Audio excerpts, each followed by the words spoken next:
Hey everyone. Different video format today, obviously, but we have a new Prime Minister incoming, and I thought I'd do a video now because things are going to be changing pretty quickly over the next couple of weeks.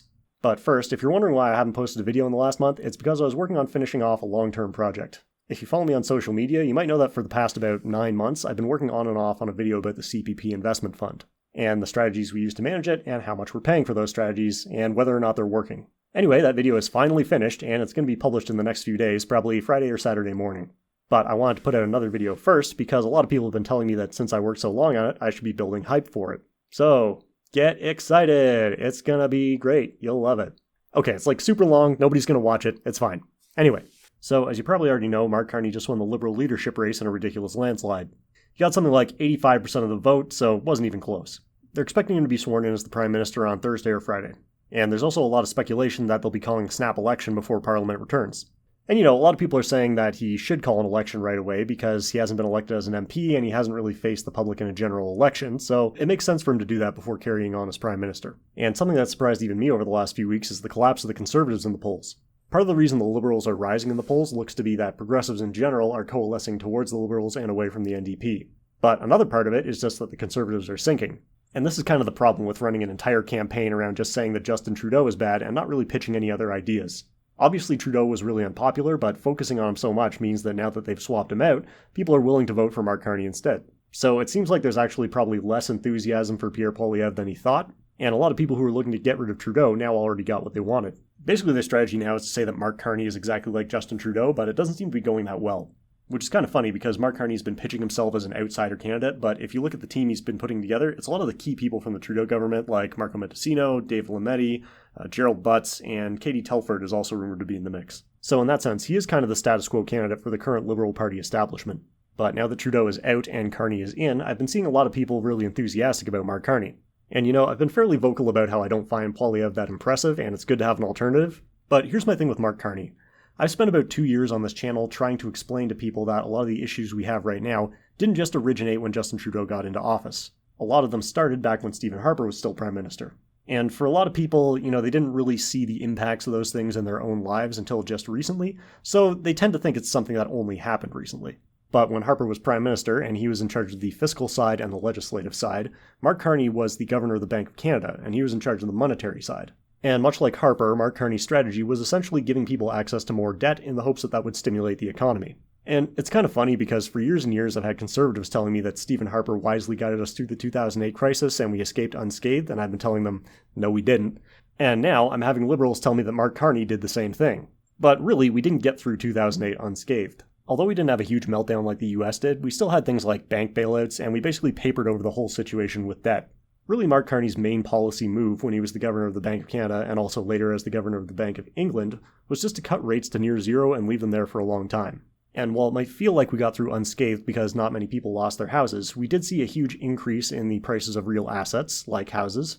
We saw a big increase in household debt, and we saw a huge transfer of wealth upward in the economy, basically more wealth being concentrated in fewer hands. And in the past few years, we've basically gone through another cycle of that after 2020.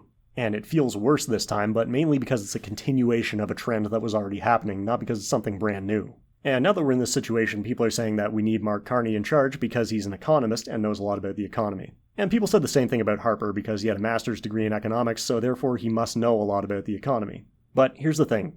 By and large, economists don't actually study the economy. What they study are economic models. And what I mean by that is that they spend a lot of time studying mathematical models of the economy and economic theory and trying to adjust the models to make sure that they match historical data well, but they don't spend that much time worrying about whether or not those models are making correct predictions about the economy. In most mathematical models of real systems, the main key thing is making sure that the model is correct by seeing if it makes correct predictions. But for the economy, we don't have a miniature economy in a lab that we can test things on and see if the model is right.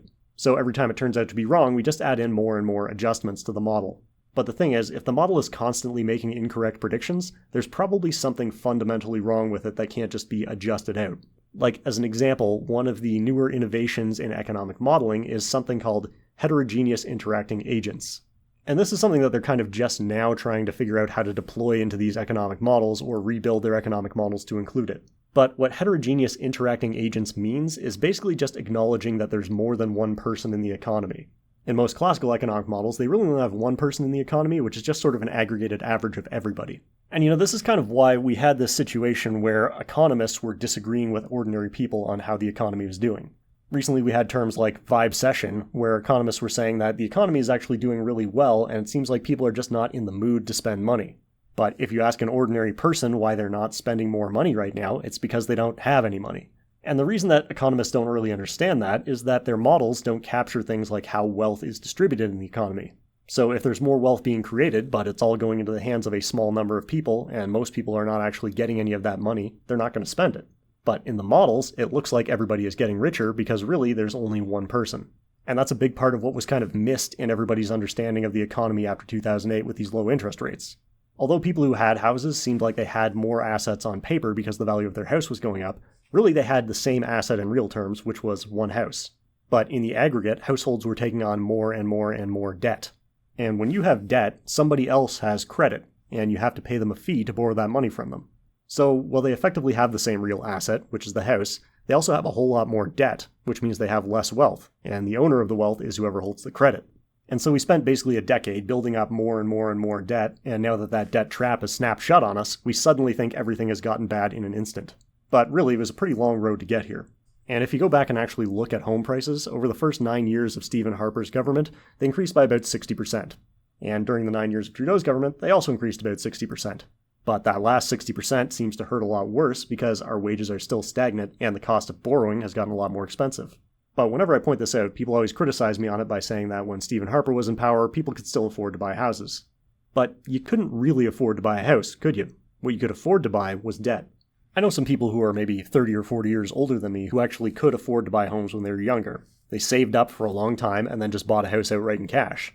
But that's not really viable anymore for a young person unless you already come from a lot of money. If you want to get a house now, what you have to do is rent money from somebody else and then spend 25 or 30 years paying it off. And while you're paying back that money, you're constantly being charged a fee to rent it. And that's one of the processes through which wealth that normally would be accumulated by, working people, the middle class, is instead redistributed upward in the economy. And this gradual change in the distribution of wealth that's been happening for decades is something that's not really captured in most economic models. So to me, saying that an economist must be the best person to put in charge of the economy is kind of like saying that somebody who won a fantasy football league is the best person to be the head coach of an NFL team. Fantasy football leagues are based on football and they're related to what happens in football, but they don't actually represent football. So I'm not going to tell you how to vote or anything, but what I would say is don't fall for the 2008 myth about Canada.